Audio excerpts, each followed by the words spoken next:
Nyaya dzouroi dziri kuendera mberi zvakanyanyisa. Kumwe kunyangara kumeso, kumwe kunaka kumeso, but Mwari achikadenga nenyika akasika munhu mufananidzo wake. Hatidi kungotaurana neye kuti munhu muroi nokuona musina kumuona kuti muroi. Panzwisise ipapa. Ende mweya iyi haisi yese mweya inobva kuna Mwari inotaura chokwadi. Imwe ndeye kunyepa, imwe ndeye kurotomoka. Saka zvongoti kana zviunanga hwamunoita mumwe ndiwo wokunyepa wokunanga mumwe asina mhosva nokuona kunyangarirwa nomunhu muroi kwete kunzwisisa neipa. Tiri kunzwisisa. Ndoda vanhu vanoita zvakanaka. Zvose zvamunoona panyika zvinopfuura asi chakanaka kuita zvakanaka. Munhu wese ziva paunofamba nopanenge pano murayiro wako kuti zvandiri zvindakutadzira mabi ako. Chakanaka panyika kurarama zvakanaka kuita rudo. Rudo ndiro runoita kuti rusakuisei mumhosva. Toenda tinonyaya dzatinotonga apo tinogona kudzitonga nyaya tinoti nyaya iri papo. Mbavha dzakawanda, vanoroya vakawanda, asi anobatwa achipomba musi wedhomhombo musi upi?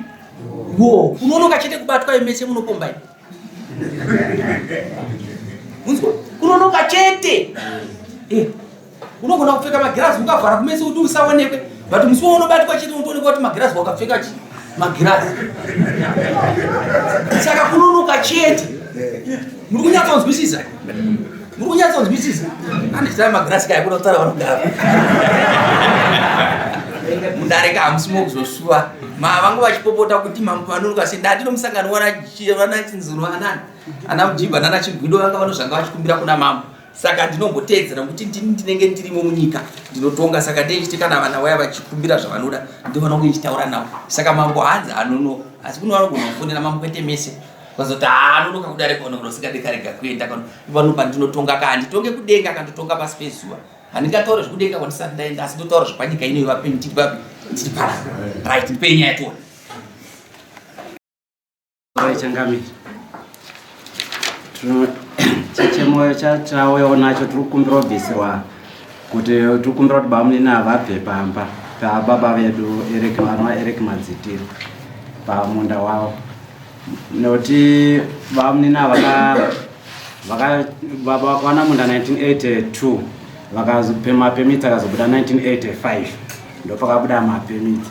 Saka bamunini vakazoya 2019 vakaplota affidavit. Saka vaplota affidavit rebva vakangaisa kuti nhamba dzababa dzechitupa vakuchinja munda kuisa muzita mavo. Zvino chinova chitsotsi chavakaita bamunini panguva iyoyo.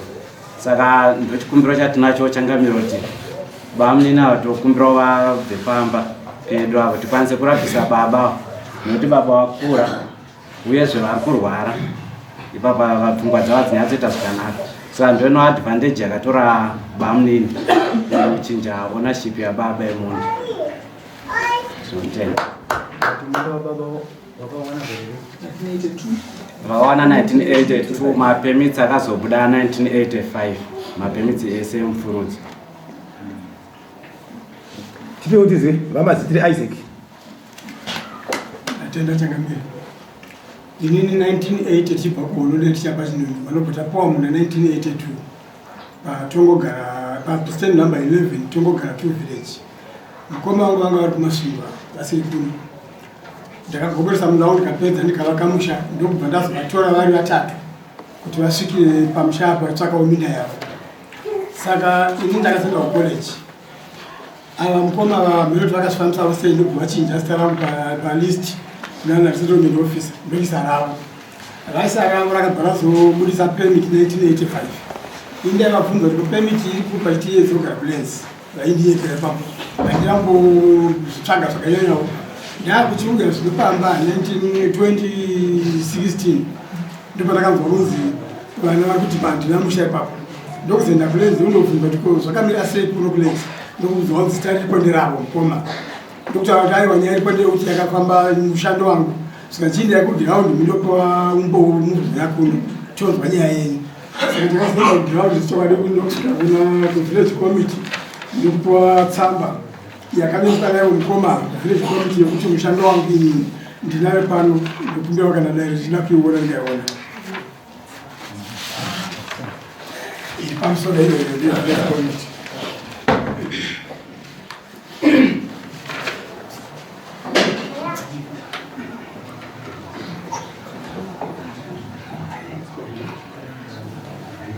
ini ndikuteerera ndiendera mberi saka ipapo yadaro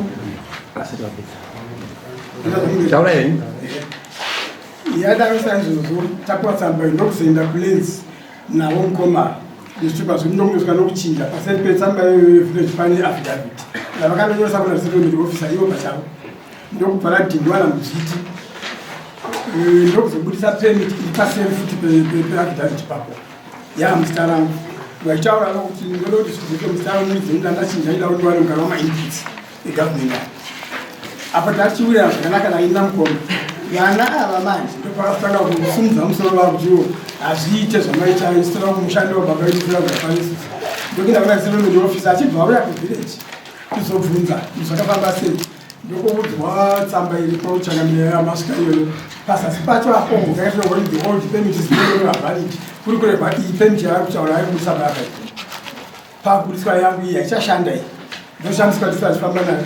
Saka nyaya yakaramba ichienda kumatare kusvikira yazoenda kuzimbabwe land commission. Zimbabwe land commission ndobva yadotonga nyaya iyi bepa racho ripanapa rokuzimbabwe land commission iyi point 5 emtaura pasina self kuti mushando wangu zvakatomwa nezimbabwe land commission inova yakabva kuharare magweta akatora nyaya yecommission apa ndokuzobva tsamba iyi kubva kuharare inova nenyaya yavakapiwa handisi kama kabisa kuti vakapota nyaya.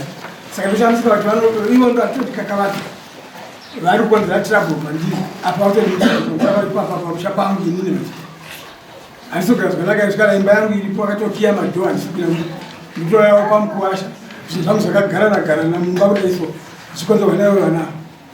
Saka nemuzimbabwe land commission ndakandati vana ngavabve kuti vari kukonzeresa asi mukoma ngavasari zvinokusara vakuisire zvandakataura zvo ndichikumbira kuzimbabwe land commission mukoma vasari zvamupa advantage vana manje kuti vandakuona welfare yababa vaida kutotrabula inini futi vakukiya madho.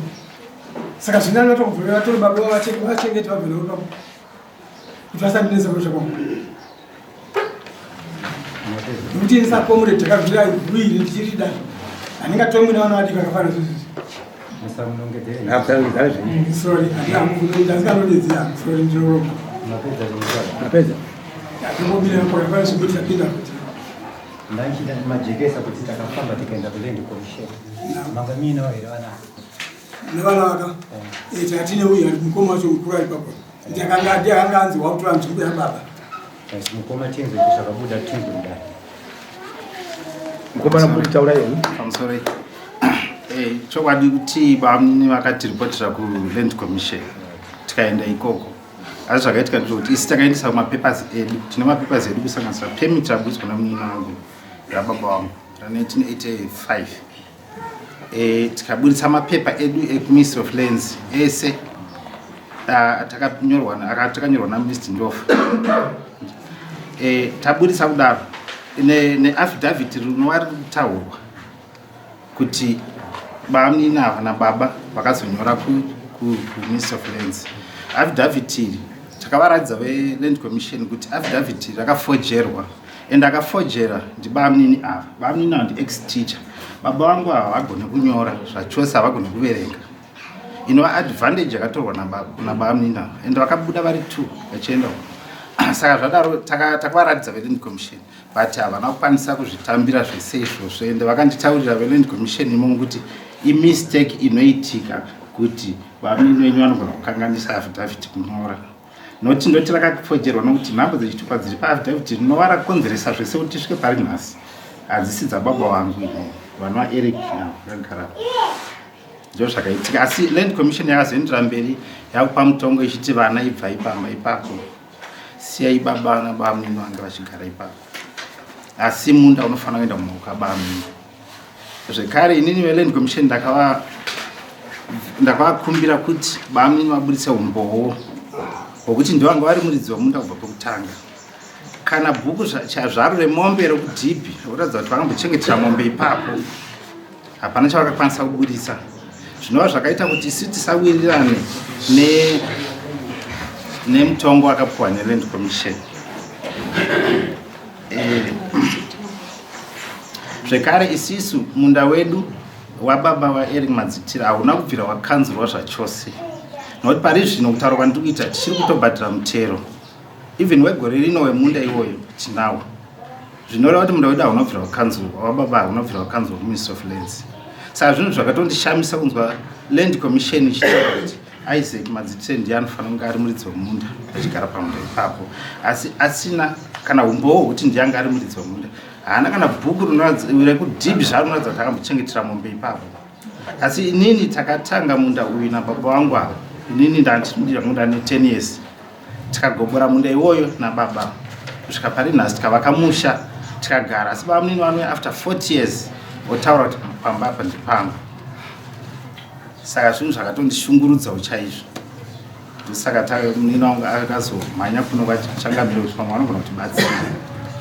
Bamnini vachi 1982 ndichiwana munda mukoma wangu ari kumashingo murikuti kudi pamusoro ichangamire ipapo zvokutaura bamnini handizvo nekuti chairman vanga varipo panguva iyoyo vanova Solomon Maurukira vakatotipa tsamba iyi vanga varipo baba vedu pawakawana munda iri panapa iyi kwaita zvekare chairman aripo pari zvino kuvillage tongogara 2 akatipa zvekare tsamba ineyi inotsanangura kuti munda ndewababa kwaita DDC vanova DA vanga varipo panguva Mr. W Ngomo vari kuramba kuti havasiri vakakomishina affidavit rakachinjiswa munda vakatipa kuti bepa iyi kwaita meeting iri kutaura bamnina kuti velenzi vakauya zveshuwa velenzi vakaita meeting nemazita evanhu vari api vakataura kuti munda ndowaEric Madziwa zvekare then kwaita futi zvekare rimwe bepa ratikanyorwa futi nevelenzi meeting ndofa futi riri panapa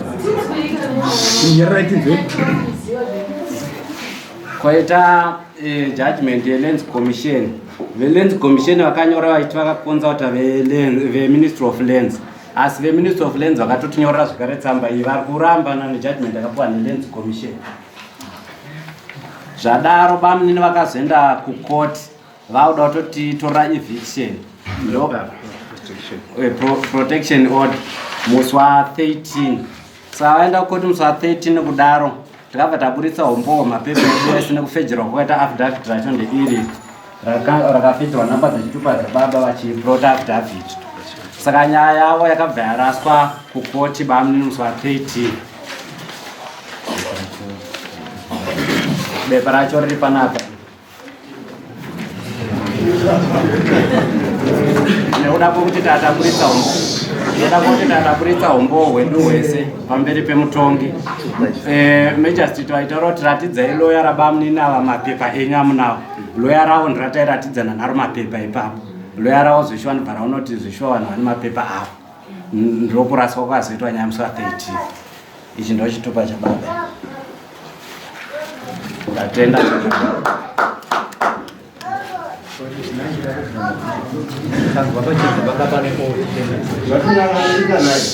Old permit yemunda iripo. Tinotenda changapere old permit riripo ndei original permit ready settlement Rine sitara baba. wongo. Right. Bamwe. Manzo iri kutaura mapepa. Na ndine mbundo. Pane tamba irikunzi yakabva kuofisi kwa DCC patini kwa DDC ndikuramba maminitsi enyu kuti mimi mukapiwa chipamutemo mazvinzi wachitaura ndazvivashaura asi kuti ari kunyepa kuti DDC wazvautaura ndiani signature patsamba yangu paaffidavit vanokwanisa kumasiyaiti nenyaya iyoyo vakandokudzinga vanokwanza vatinyepa akunyepa nokuti signature yavo masignature amukonwa ipaaffidavit nepatsamba yekuvillage ndiwo vaivaramba futi akadokonzi ndokunyepa ipaaffidavit nepatsamba ya DCC wataura DA zvakandopruviwa kuti ndezvake saka tsamba yakutora kuti vakanyora chiramba padisisa nokuti chionesa nocho kuti mapepa ese apolisa abata akana wani andinaro inini kunoti anenge anobuda norweseri nepatsamba yekuda zvisoka mapepa kana pamukuti makafodhera chitupa cha Eric wakaisa ID number makapapa nanyanigirana instead kuti muise 83 kwabakaiswa 68 patwa ne 40 ichocho ive affidavit handisi ndakanyoresa iroro ndivo vakanyoresa kuna lens office igwaida signature ingai ndiani ndiava Torai mapepa apese. ndiava mutaura matendero mirai muchatauramba vainyoresa affidavit vachitudi vachitaura kuti vada tipemiti idzoke muzita rangu ini muridzi womunda vanga vatora vaisa zita ravo kuti vanowane kana mainputs saka ndopakazondosainiswa muamisting over DA ndo vane signature chakatanga chikoma nepermit iyo ya 85 koma kayarini chakatanga chikopa DDC koma unu andina signature yaka nepermit ya 85 handisi kukumobata uyarini pashamba asi permit ndeye-85 ndo yazodzoka ichinotaurwa kuti is no longer valid netsamba yokulenzi kwacho kuna Mr. Ndofa panapa tinetsamba yadofa iri kutsanangura kuti munda waEric wavaridzi kuti vanofamba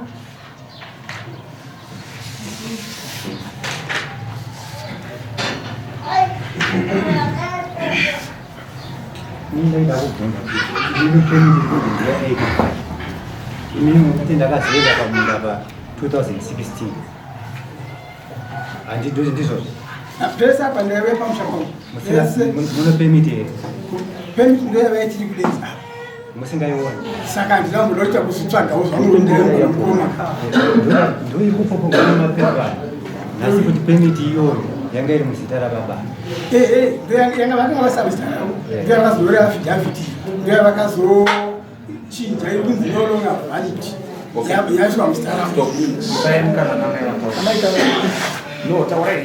taurai Pamusoro musha uyu takawana 1982 sekutaurwa kwazvaitwa. Ava baba mukuru vakatenga vari kumasvingo. Takatozovatora tichivaudza kuti uyai kuno, vakatouya vari vatatu. Uyai musha tavaka pokusvikira paripo. Ndo uwiro yakaita baba mukuru asi musha ndowani? Ndoweni. Maska. Maska muri ani panyai? Isaac mukadzi wako murume wangu. Mukadzi wa Isaac. Murume wangu.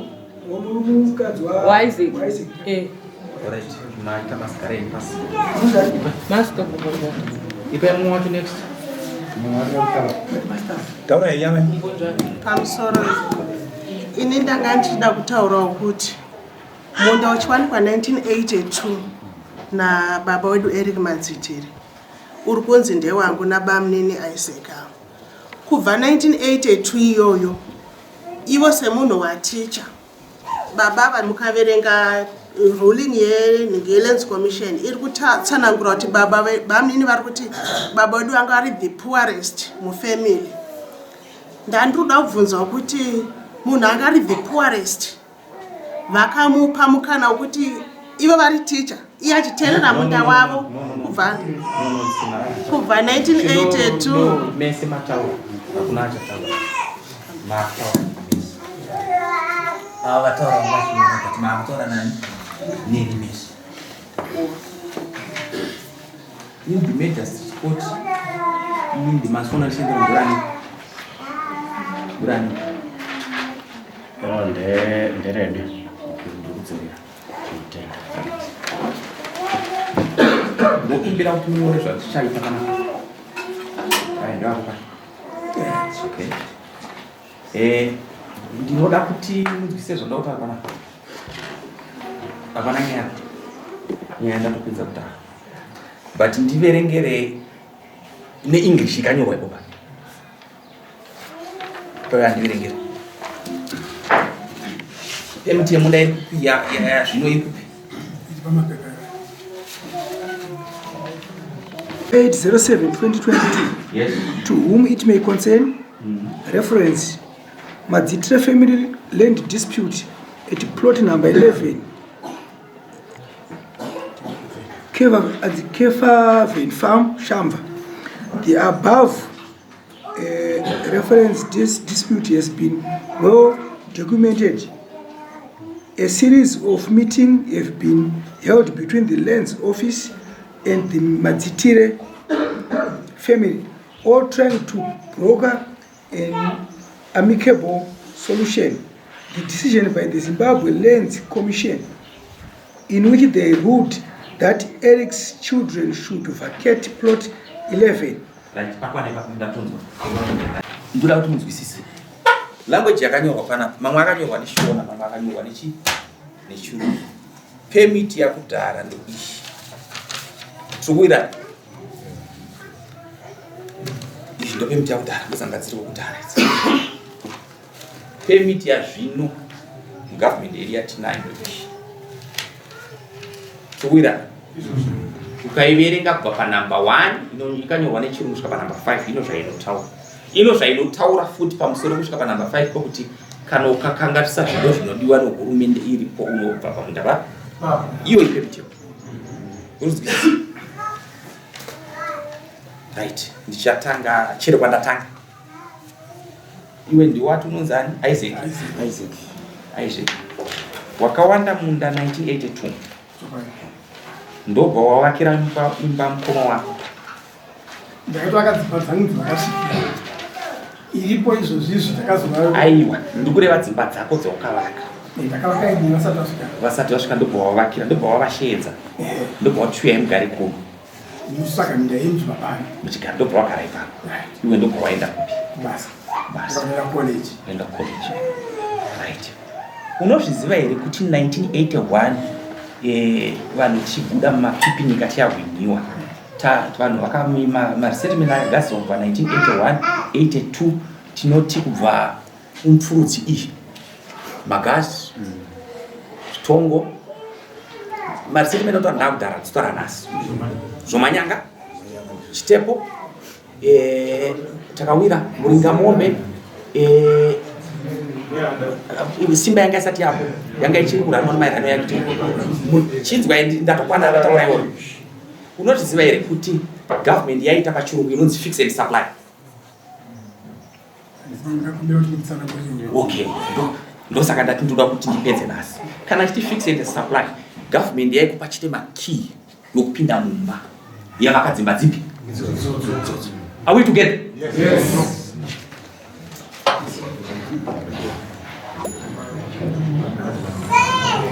Right. Tinowirirana here kuti wewe waenda 1981 waenda kubasa 1982 wakatora nguva yakareba sei usina kudzoka kuona mukoma wako. Ndaidzoka pamwe mwedzi woga woga ndatoda ndodzoka pamba. Mukoma wako anorwara iko ndaarwara ndikuona matarisira kuti anorwara iko ndaari right pfungwa dzake anodziri api nomako. Iye zvine zvikobana kuti vanhu 2021 kwa wadzoka hapo ukadzoka rini Pamba. Ndagara chiuya sizokara. Aiwa, ndikureva pawagara izvinezvi. 2018. Ndagara 2018 kudzimba na vanhu. Une imwe nguva iri paunondo rwako ukamuenda naye kuchipatara kunorapisa since munhu anorwara. Aiwa, ndiri kutiwo since wakamutsvagira pokugara. Une imwe nguva here wakamutsvagira pokugara. Sambura yodini. Kumurapisa, une imwe nguva wakamurapisa. Bunda panela ina lokala na mkomana wakazotinga akazvapa mari vakabvaenda ukazwa. Right. Waita basa reora romupesa. Ndakachitisa. Ungochitisa wachigara kupi? Ndauya pamba ipapo. Aiwa, waigara kuchikoro kupi? Ndakambogara kuTaruri, ndokuzogara papo vanozwa kuhondo, ndokuzoenda kuMangura, ndokuzoenda kuBhangeti. Right. Une vana vakura zvakadini? Vakura zvokuti 30 something years. Vakomana vakuru, ndiri 7 vakomana vakuru. Anonzi White mukoma wakapedzisira kuonana naye rini? Kunzana mbrandi. Mukoma White mukoma DA nguva yacho yanga ichiri kunzi DA but izvo yakunzi DDC. Wakapedzisira kuonana naye rini? Musi wakomishena affidavit ndokuzovamuona chete haunobva wazomuona. Kana ndisingakanganise ndo mudhiti wakatanga kuona here muno mushamba. Sorry? Ndo mudhiti here wakatanga kuona muno mushamba. Vana vamavheneke ndakandaraziva vakambuya ndo vandakatanga kuziva. Mavheneke anga asiri mudhiti. Ndakandikubvunza mubvunzo. Unozviziva here kuti 1981 61 ndo pakanga pakatanga kushanda shamba. Ulalo kupesa taenda kunotera mondawe. Unozviziva? Okay. Right. Unozviziva here kuti mukoma asati auya pakanga pana DA mumwe akatsinza kana mukoma mukadzi ainzi Dube. Unomuziva? Hauna kuona naye. Unoziva here kuti kumashure kwaDube kwanga kuno mumwe ainzi Chiwaro aitaura achikakamira so. Izvo kana asinganga ari kuMash East. Ndangomuzwa kuti anambuka ndasvika pari. Okay.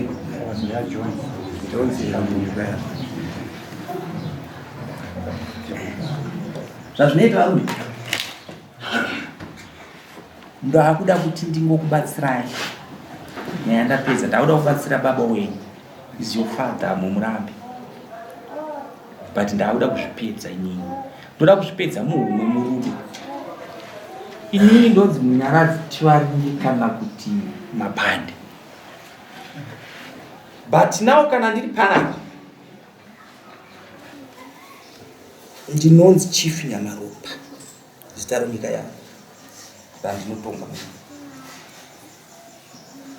Apa pakanyorwa kunzi Chief Nyamaropa. Hapana kunyorwa kunzi munyaradzi Tivaringi.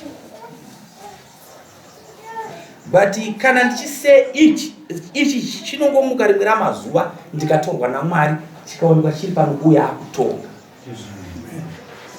But now nokuda kwokuti ndini ndakachipuwa ndini ndakatakura nyika yacho chakanyonzi chinototi nhasi munyaradzi Tivaringi asi chakanzi Chief Nyamaropa. Ndambotaura ndichideki chapai ndikati kuno madzimambo mese but mambo ichi but ndozviziva kuti hama dzangu handimbozvivenga ini ndakatozvijaira.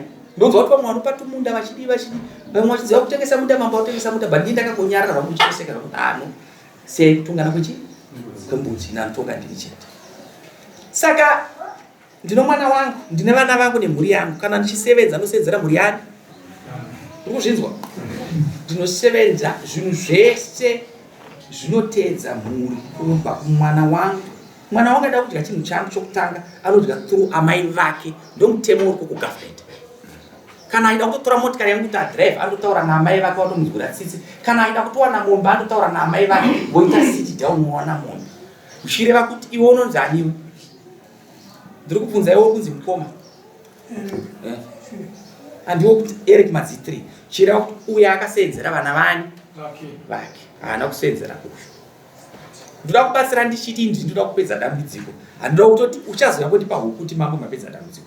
Hauchakwanisa nyangu wakaita hako zvaukaita uchiti unogara pamunda ipapo hakusagare. Ndakuda kukupa hako pokugara. Wozvazvichaita. Ndino zvandinotarisa. Enda huna pauchazofa vana vawakawatonga. Ndoda kuti mawiriro awakaita. Asi kuti vanhu vakakupa advice vakakurasa havana kukuudza zvakanaka. Ndokukumbirai ndichiti uya hakuna kurwisana naye. Muri kugara kutongo kai. Lens officer anofunga ari kuuya Mandi. kuzoita donyo pasi kuiswa ngapsitema kwepera ndozviripo uzi mama akabena neminda mchiti minda ngati kuti minda zvoti wana presidentship pamwe zvakazvakitika kune stop yokuti muchapegerwa zvipamutemo but ndichavavarira ini ndakutana lines office uwane muda unopavana pachapegerwa kana vachapegerwa zviti pamutemo uwana 5 hectares dzako ipakuipa siyana na ini ndiri kupa samuni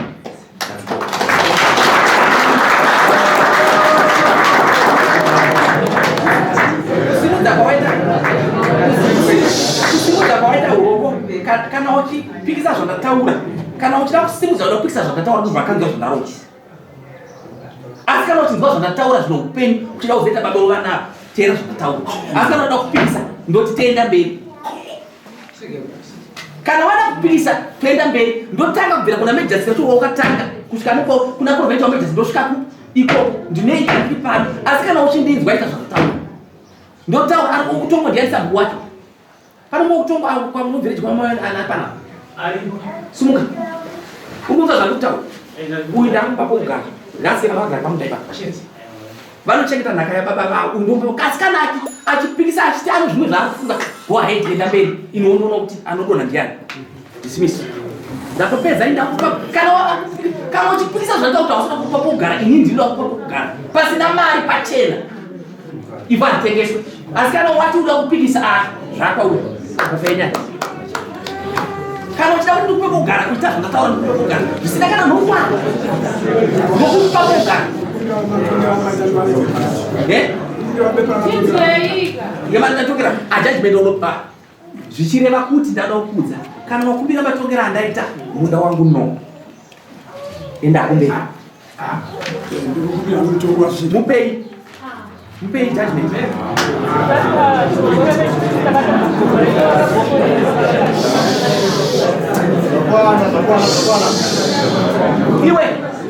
iwe wanza zvataura zvomunda no